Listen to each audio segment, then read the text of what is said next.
اعوذ باللہ من الشیطان الرجیم بسم اللہ الرحمن الرحیم الحمد للہ رب العالمین والصلاة والسلام علی اشرف الانبیاء والمرسلین خاتم النبیین ابی القاسم مصطفیٰ محمد اللہم صلی علی محمد وآل محمد وعلی آل بیتہ الطیبین الطاہرین المعصومین اما بعد قال رسول اللہ صلی اللہ علیہ وآلہ وسلم من احب ان یمسح فی رحمت اللہ وان یسبح فی رحمت اللہ علیہ فلا يدخلن بقلبہ شک بأن ذریتی افضل الذریات ووصی افضل الاوصیاء۔ خدا متعال کا لاکھ لاکھ شکر ہے، پروردگار عالم نے توفیق دی ایک مرتبہ پھر سے ان تمام مصروفیات اور طلاب کے امتحانات ہونے کی وجہ سے دروس میں حاضر نہیں ہو سکے۔ امتحانات ختم ہوئے، الحمدللہ خدا کی توفیق ہوئی۔ ہمارا جو یہ سلسلہ تھا مودۃ القربہ جناب امیر کبیر سید الحمدانی اور درس فقہ ہوا جناب غوث المتاخرین جناب شاہ سید محمد نور بخش رحمۃ اللہ علیہ کا درس شروع کرتے ہیں۔ خدایا ہمیں توفیق دے، اخلاص اور خلوص کے ساتھ اس مذہب آقا کی خدمت کرنے کی ہمیں توفیق دے۔ خدایا للہ کام کرنے کی ہم سب کو توفیق عطا فرمائے۔ تو ہم شروع کرتے ہیں آج مودۃ القربہ کی حدیث کی روایت ہے۔ وعن خالد ابن معدن سے روایت ہے، وہ کہتے ہیں کہ رسول خدا صلی اللہ علیہ وآلہ وسلم نے فرمایا، قال رسول اللہ صلی اللہ علیہ وسلم من احب ان یمسی فی رحمت اللہ وان یسبح فی رحمت اللہ علیہ، یعنی کوئی انسان یہ چاہتا ہو، فرماتے ہیں پیغمبر گرامی صلی اللہ علیہ وسلم کی اس کی صبح اور شام پروردگار عالم کی رحمت کے ساتھ ہو، صبح بھی اس کی رحمت ہو، شام بھی اس کی رحمت کے پروردگار عالم کے ساتھ ہو، تو اسے کیا کرنا چاہیے؟ فلا يدخلن بقلبہ شک، اس کے دل کے اندر ایسا ہونا چاہیے کہ کوئی شک نہیں ہونا چاہیے، کوئی شک داخل نہیں ہونا چاہیے اس کے دل کے اندر۔ بِأَنَّ ذُرِّيَّتِي أَفْضَلُ الذُّرِّيَّاتِ، میری اولاد طاہرہ یعنی میری ذریت تمام ذریت سے بہترین ذریت ہے، افضل ہے ان ذریات سے۔ میری اولاد باقی تمام اولاد سے کیا ہے؟ بہترین میری اولاد ہے۔ پیغمبر اکرم صلی اللہ علیہ وسلم میری ذریت جو ہے، پھر فرماتے وصی افضل الاوصیاء، اور جو میرا وصی ہے تمام وصیوں سے کیا ہے؟ بہترین، افضل الاوصیاء یعنی تمام وصیوں سے بہترین وصی ہے۔ تو پیغمبر اکرم صلی اللہ علیہ وسلم فرماتے ہیں کہ انسان اگر یہ چاہتا ہو اس کی صبح و شام پروردگار عالم کی رحمت کے ساتھ ہو، تو شک نہ رکھیں کہ یعنی اہل بیت علیہ السلام کیا ہیں؟ بہترین ذریات پروردگار عالم میں سے یعنی ہیں، خود پیغمبر گرامی صلی اللہ علیہ وسلم میں سے ہیں، اور پیغمبر گرامی صلی اللہ علیہ وسلم نے جس کو وصی چنا وہ بہترین وصیوں میں سے ہے۔ اگر یہ تصور رکھیں گے ہم اہل بیت علیہ السلام عصمت طاہرہ کے سلسلے سے، تو یعنی اس کی صبح و شام پروردگار عالم کی رحمت کے ساتھ کیا ہوگی؟ تمام ہوگی اور اس کی یعنی ختم ہوگی۔ تو یہ ہمارے احادیث کے سلسلے سے ہمارا درس ہوا، انشاءاللہ ہم اسی کے ساتھ درس فقہوت شروع کرتے ہیں۔ بسم اللہ الرحمن الرحیم۔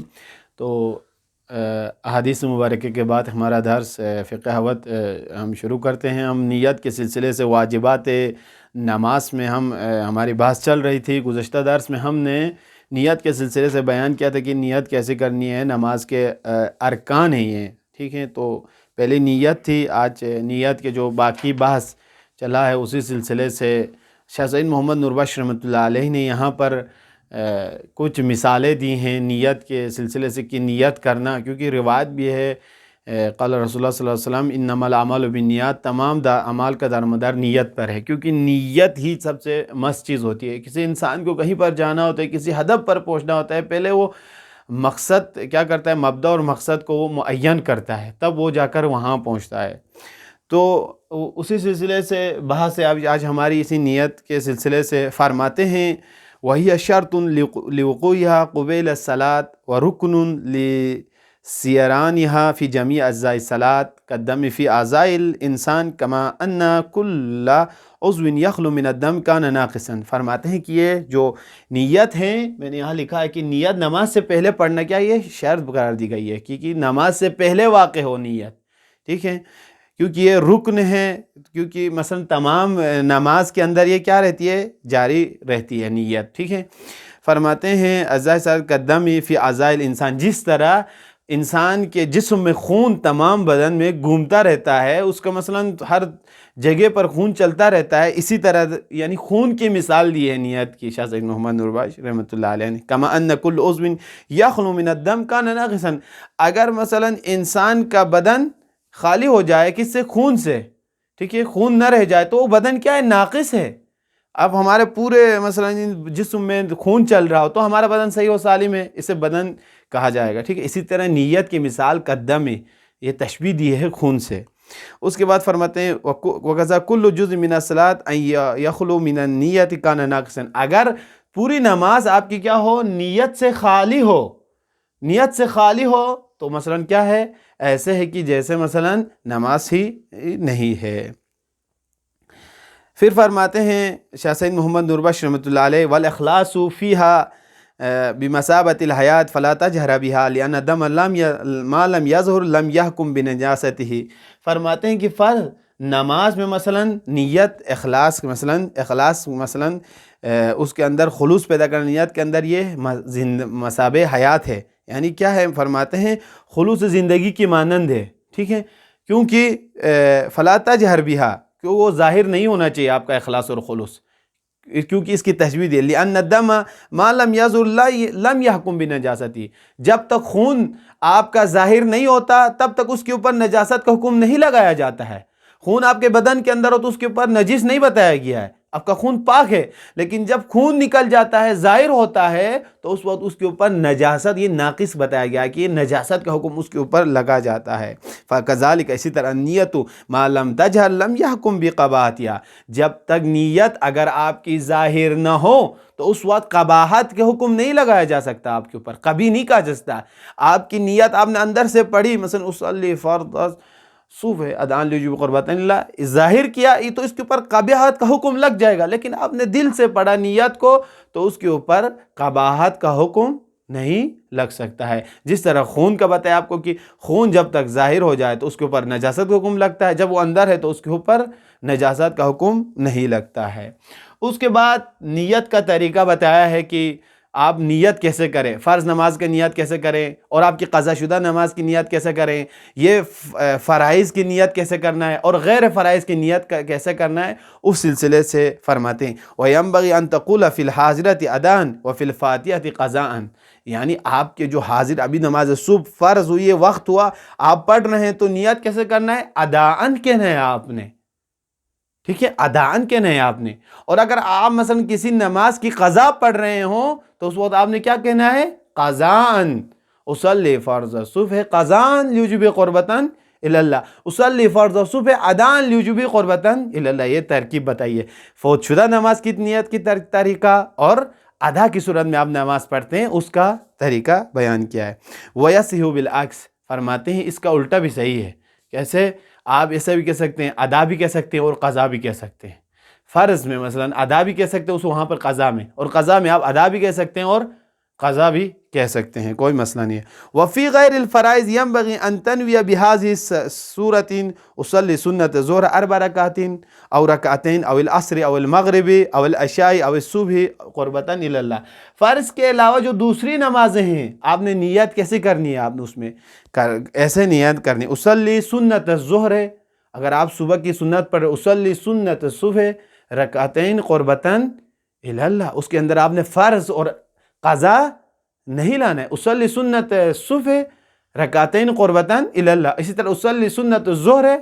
4 رکعتین قربتاً الی اللہ، یا رکعتین جو بعد میں پڑھتے ہیں، اصلی سنت الظہر رکعتین قربتاً الی اللہ، فرض کے بعد جو 2 رکعت پڑھ کے پڑھتے ہیں۔ اور اسی طرح اول عصر اصلی سنت عصر رکعتین قربتاً الی اللہ، 8 رکعت پڑھتے ہیں 2 رکعت کر کے، رکعتین سے مراد یہاں تثنیہ کا صیغہ ہے، یہاں پر آپ کو کیا کیا جاتا ہے، مثلا 2 رکعتین، 2 رکعت، ٹھیک ہے، یہ ہے۔ اور اسی طرح مغرب کا اصلی سنت المغرب رکعتین قربتاً الی اللہ، اسی طرح عشاء کا اور صبح کی۔ اس کے بعد فرماتے تہجد کی نیت کیسے کریں، اصلی وفی التہجد اصلی رکعتین تہجداً قربتاً، یا رکعتین او رکعتاً ٹھیک ہے، قربتاً اللہ۔ وفی النوافل، نوافل میں اصلی رکعتین نافلتاً او شفعاً او قربتاً اللہ، ٹھیک ہے، یعنی تعین کرنا ہے، رکعت کا تعین کرنا ہے، اور وقت جو نماز پڑھ رہے اس کا تعین کرنا ہے آپ نے اس میں۔ اس کے بعد فرماتے ہیں وَإِن لَمْ تَقُلْ سُنَّةً أَوْ تَحَجُّدًا أَوْ وِتْرًا أَوْ نَافِلَةً أَوْ شَفْعًا كَمَا تَقُولُ أُصَلِّ رَكْعَتَيْنِ أَوْ ثَلَاثَ رَكْعَاتٍ أَوْ أَرْبَعَ رَكْعَاتٍ قُرْبَةً لَا بَأْسَ بِهِ لیکن التعین افضل۔ مثلا آپ نماز کیا پڑھ رہے ہیں؟ وتر پڑھ رہے ہیں، شفع پڑھ رہے ہیں، نافلہ پڑھ رہے ہیں، تو مثلا فرماتے ہیں کہ آپ نیت یوں بھی کر سکتے ہیں اصلی صلاۃ رکعاتین ثلاث رکعاتین قربتاً اللہ، ٹھیک ہے، مثلا آپ نے وتر نام نہ لائے وہاں پر، فرماتے ہیں کوئی مسئلہ نہیں ہے، اصلی صلاۃ رکعتین قربتاً اللہ، تہجد 2 رکعت کے پڑھتے ہیں ہم لوگ، اگر آپ تہجد نام نہ لائے کوئی مسئلہ نہیں ہے، ٹھیک ہے، یہاں پر میں نے او نافلتاً او شفعاً، شف کی 2 رکعت پر نماز پڑھتا ہوں، مثلا شف کا ذکر نہ کرے گے تو کوئی مسئلہ نہیں ہے، مثلا اس طرح نیت کریں اصلی رکعتین 2 رکعت پڑھتا ہوں قربتاً اللہ، اصلی ثلاث رکعتین قربتاً اللہ، یہ بھی کر سکتے ہیں، لیکن اصلی صلاۃ وتر ثلاث رکعتین بھی پڑھ سکتے ہیں۔ پھر فرماتے ہیں کوئی حرج نہیں ہے، لیکن التعین افضل، لیکن ہم نے نیت میں پہلے ہی بتایا تھا معین کرنا کیا ہے؟ افضل اور بہترین طریقہ ہے، بہترین صورت ہے کہ ہم بتائیں کہ ہم تہجد کی نماز پڑھ رہے ہیں، وتر ثلاثہ پڑھ رہے ہیں، شفع کی نماز پڑھ رہے ہیں، ٹھیک ہے، تو اگر معین کریں اس نماز کا تو یہ کیا ہے؟ بہترین صورت اور بہترین طریقہ ہے۔ تو اب ہم دوسرے جو ہمارے رکن ارکان نماز ہے تکبیرۃ الاحرام ہم بیان کرتے ہیں۔